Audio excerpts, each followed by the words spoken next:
Hello,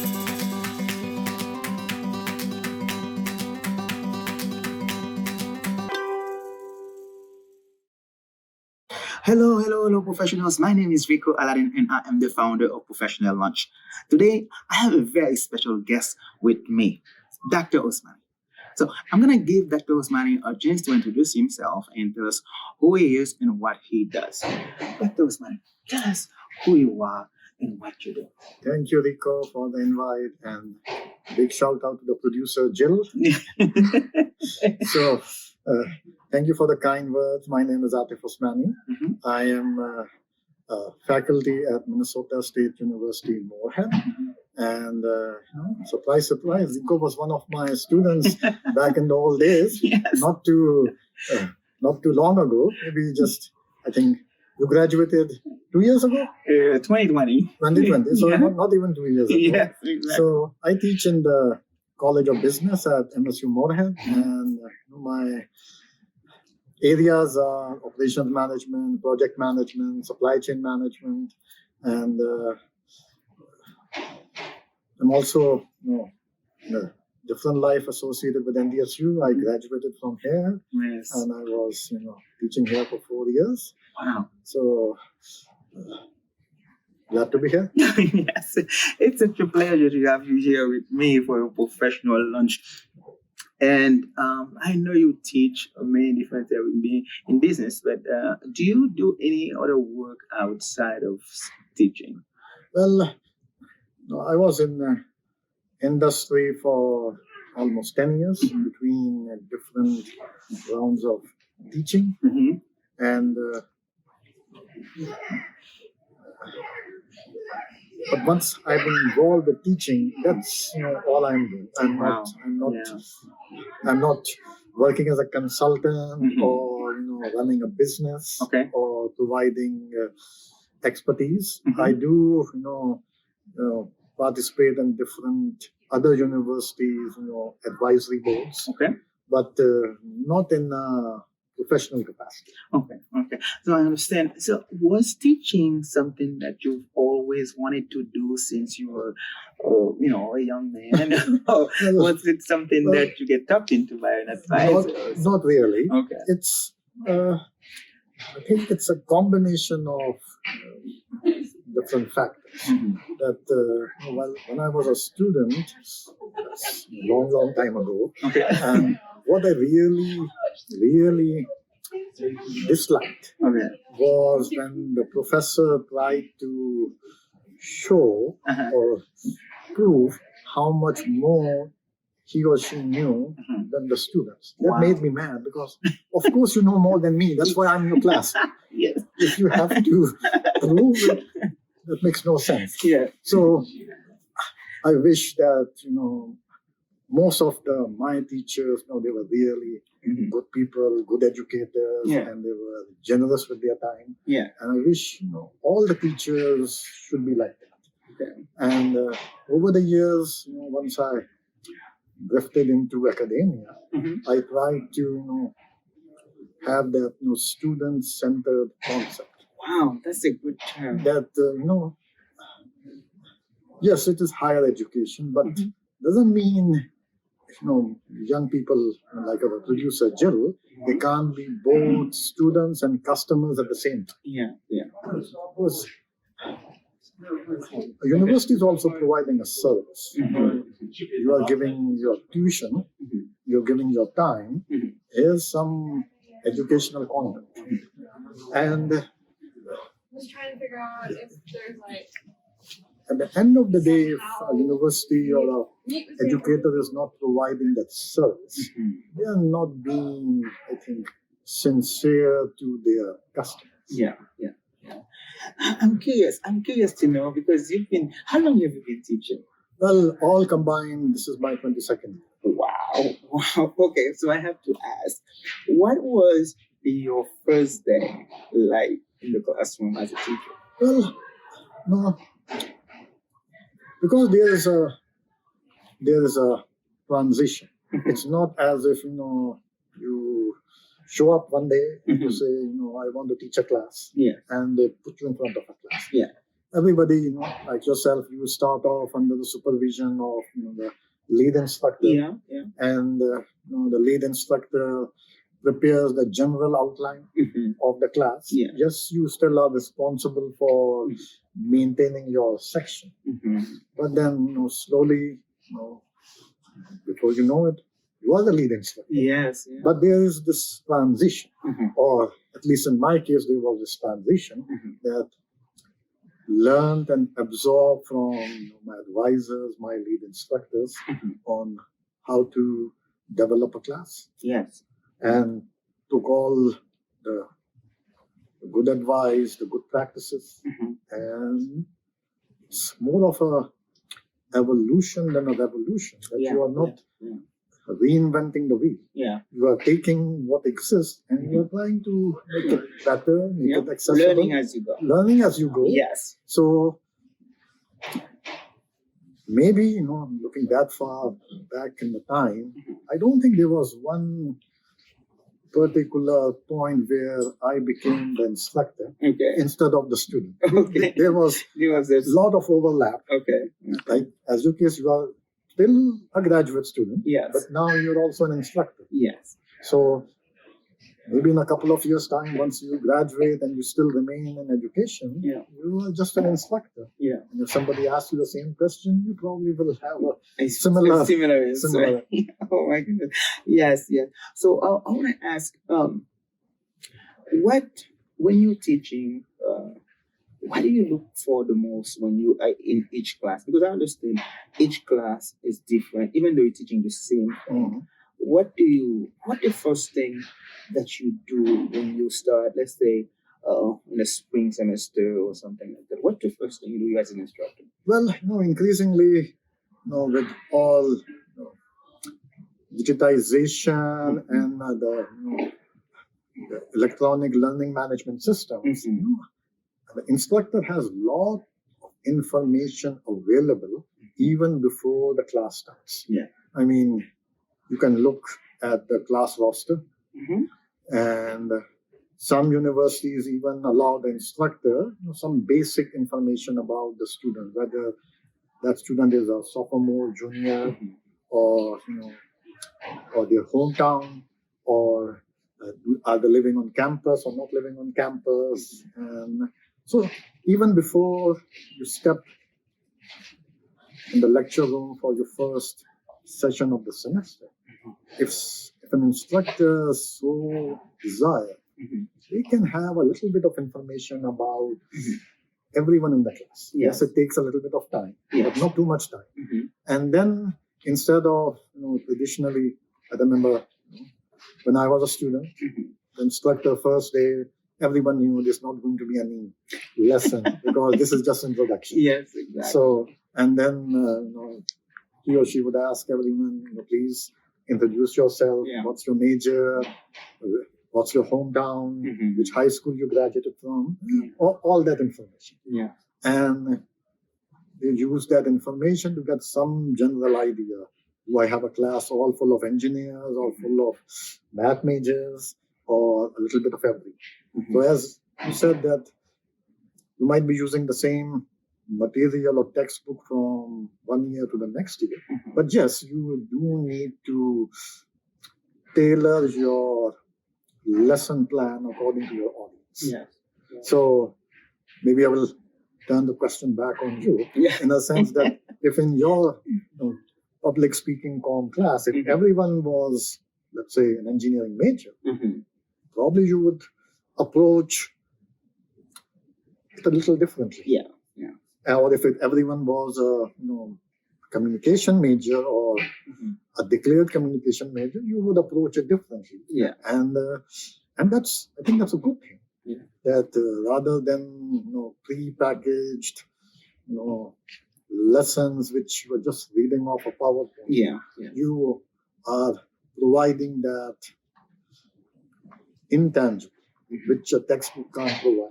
Which a lesson pack can't provide. It's at the end of the day, I feel an educator or instructors, the only job is to provide information. They can get the information now from Wikipedia, Google. Yes. Information is free, is accessible. Yeah. It's not even a textbook. It's making sure that especially young people, they have a framework in which they can learn. Yeah. Because at the end of the day, a university degree, yes, it's a piece of paper. Yeah. But this piece of paper just proves one thing, that this individual has the ability to learn. Yes. No. It can be an engineering degree, whatever they learn will be obsolete in 4 years. Yeah. So it's not that technical knowledge they learn. It's the the thinking, the analysis, the communication, the networking. That's what they keep with them in their professional life. Yes.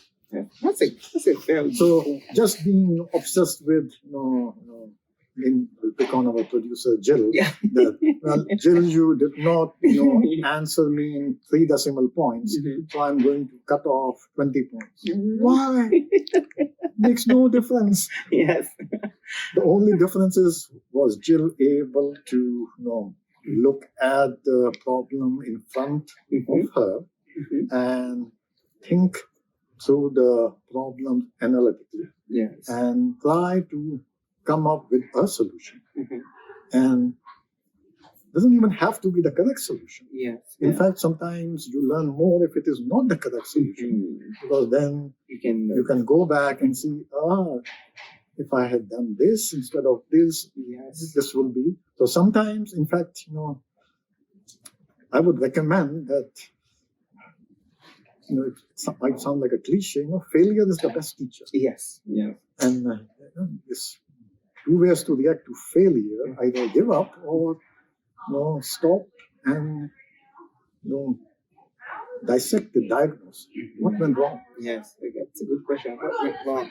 Yeah, I remember, I'm glad you mentioned that. I remember a quote that someone was speaking, saying that, there's no failures. There are learning opportunities. And I take ownership of that quote because it's such a nice quote to have.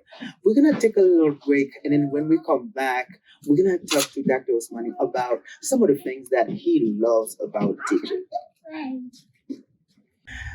Hello. We are back with Dr. Osmani. Now we're going to talk about some of the things that he loves about teaching. Before we talk about some of the things that you love about teaching, I want to ask you, can you think of some of the, highlights of your teaching career? Like, can you share with me some of the things that you realized, man, this is really the reason why I teach? Well, that's an easy question. One of the reasons is sitting right in front of me, to see that, you as an educator were able to make a small, difference in someone's decision to either pursue, higher education or a professional career. At the end of the day, that's what it is all about. Yeah. It's not the grade you assign to a student. It's if you have been able to be a small influence in their decision. Yeah. And personally, all those good experiences, I won't say they happen inside the classroom. It's later on. Exactly. Once the class is finished, and I'm not ashamed to say sometimes, I don't even remember that student, but that student remembers me. Yes. So that's your payoff. That even after all those years, that you made a small difference, that you stuck in that student's mind, and they wanted to let you know that they either found your class to be of value, or maybe something you said which you myself have forgotten, but it's stuck in their minds. Yes. And that might have been one of the small steps toward their eventual future career. Yes. Oh my goodness, this is so good. I got to ask you, when we talk about things that you love, I usually ask for, give me some example, 3 things that you can say, this is what I like about teaching. And you give me 3 things that you love about teaching, and also give me why and some example. Okay. Okay. So, why do I love teaching? Well, as I said, you are kind of the bridge Mhm, between the textbook knowledge mhm, and a learner. mhm. Now, knowledge is all there inside the textbook. The content is there. Yeah. Somebody wants to take 2 weeks, they can read the whole textbook, Mhm. but they won't grasp, I would say, the nuance Mhm. or the what's between the lines. Yeah. So an educator's job is to kind of opening the door, Yeah. that to make the knowledge accessible, Mhm. so that yes, the student has to do the work themselves, Yeah. but you are pushing them, nudging them in the right direction. Yeah. That you are saying, why somebody asks, but let's make an easy example, a quantitative class. A student raises their hand and say, hey professor, why do we need to understand how this equation was set up? Mhm. Why can't I just punch it into Excel and it will spit out an answer? Yeah. Fair question. But with that approach, you don't know how Excel is coming up with that answer.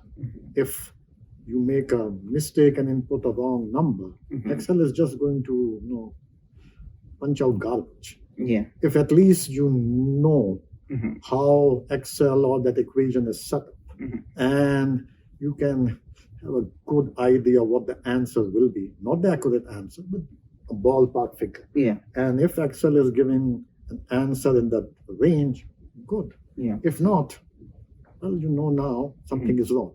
I need to investigate. Yeah. So that's, I try in my classes, I try to demonstrate and hope the students pick up on that it's not memorization of formulas or whether you can, memorize the definition of something. It's more the fundamental skills. Can you analyze a situation?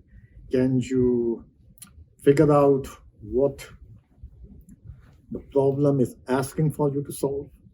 What information is available? What assumptions you might need to make?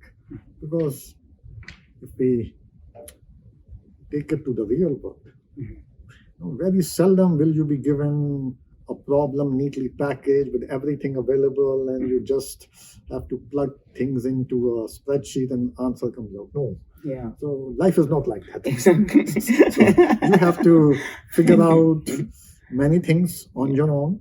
Some things you have to make a best guess.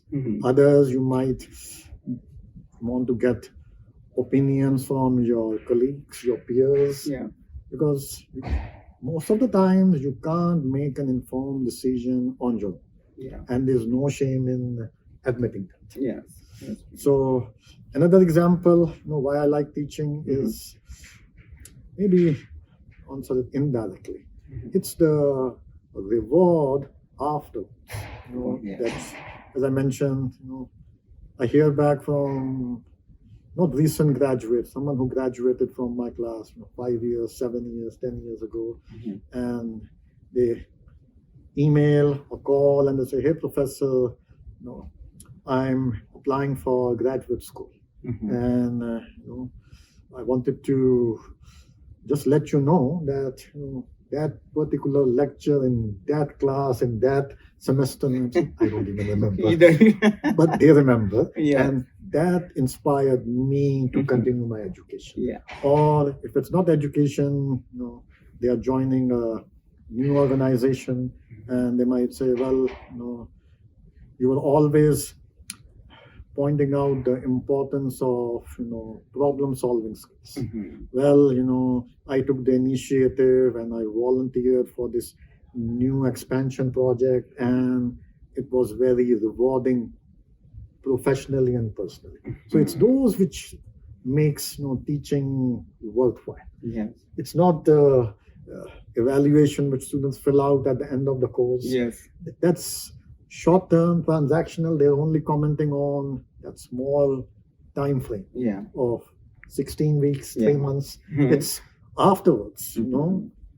If you look at your own education career, there will be at least 2 or 3 instructors or educators who will stand out Mhm. among all so many hundreds of classes you have taken. Yeah. Some of the classes you might not have disliked it, but you also did not particularly like it. Yeah. It's just Just the way it is. it's not even a waste. It's just like you come to work every day, Yeah. commute. Yeah. Not every commute sticks in your mind. Yeah.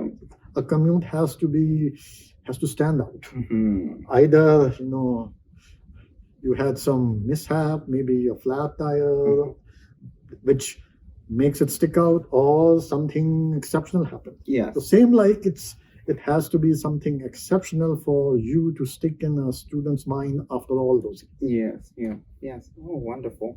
So I'm curious. Oh, you give me 2 examples. If you have one more, I can do for that. Well, I can't think of one now, but if I can remember, I will sure to share before Yes. we finish the video. Absolutely. So, have you ever had, look at your classroom, for instance, and see the student and then see, oh my goodness, this student remind me of myself in one way or another.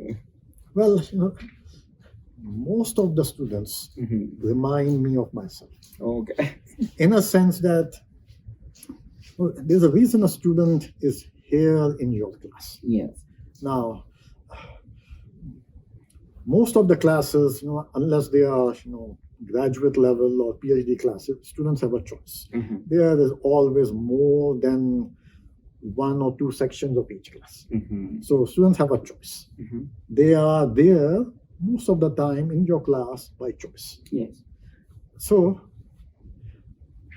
you should be, appreciative of the fact Mhm. that the student is there because they wanted to attend, let's say, principles of management by Professor X. Mhm. That's what I used to do when I was a student many years ago. Ask other students, you took that class last semester. Yeah. How was that professor like? Mhm. And not really about how many exams were there, how much homework, but did you learn? Was it a worthwhile class? Mhm. And then you say, okay, I will select Professor X's class and I will sign up. Yes. And I still believe that if class is more than one section, students are in your section by choice. Yes. And that reminds me Mhm. that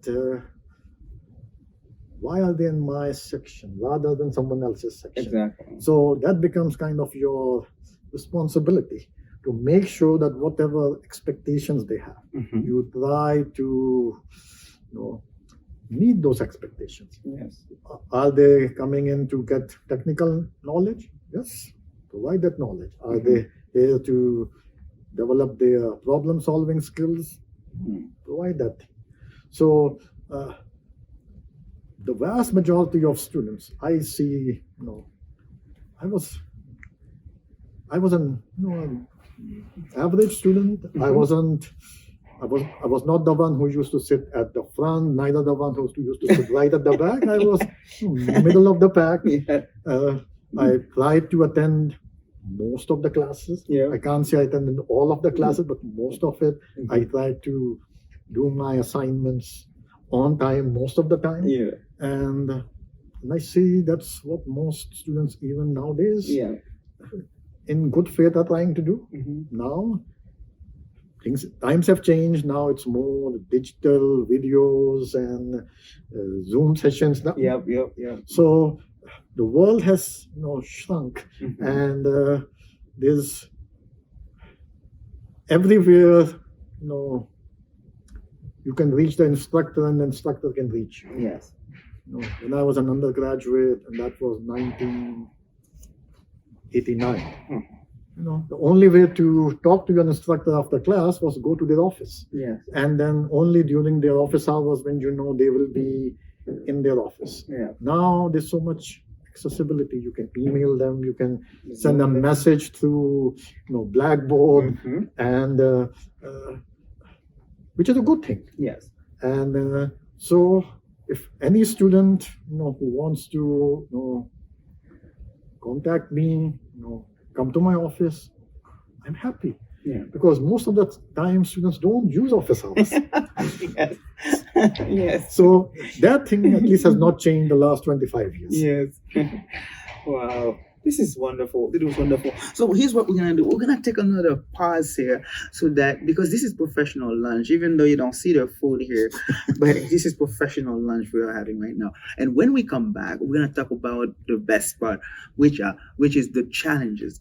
So we'll be right back. We are back. We are having professional lunch with Dr. Osmani. And now this is, at least to me, the best part.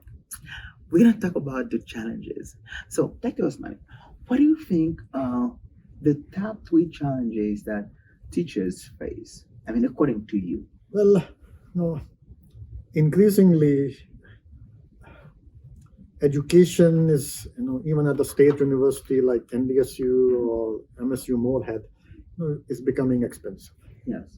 And in fact, very expensive. Mm-hmm. Even a state university, still affordable compared to other universities, but it's still a big burden on a young person. Mm-hmm. They either have to take out student loans, work 1, 2, 3, even more jobs to support themselves, and they find themselves after they graduate in debt, and increasingly, working where they say, I did not need that degree to be working where I am right now. Wow. So a little bit of frustration. Mm-hmm. So that's just my opinion, Mm-hmm. that going forward, students and their parents will be more, or should be more demanding of universities, of programs, even educators,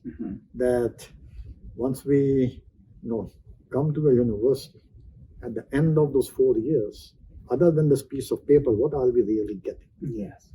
It's just this piece of paper, or is it lifelong learning, lifelong skills? Yeah. And I feel that with COVID was a disruptor. Yes, it has shaken the whole world upside down. And but some good still has come out of our reactions to it. Now, previously, even institutions which said, we don't offer online, or we don't offer the flexible or the hybrid, they are now being forced To do it. And once they have done it, some have done it really well, some not so well, some are still trying. They find that there's a big group of students, not all of them, but a big group of students who like the flexibility, and they are not coming back. They'd rather have that. They have that. It doesn't mean that they want completely online. It doesn't mean they want completely face-to-face. Yeah. They want flexibility. And sometimes they want to show up in class, no question asked.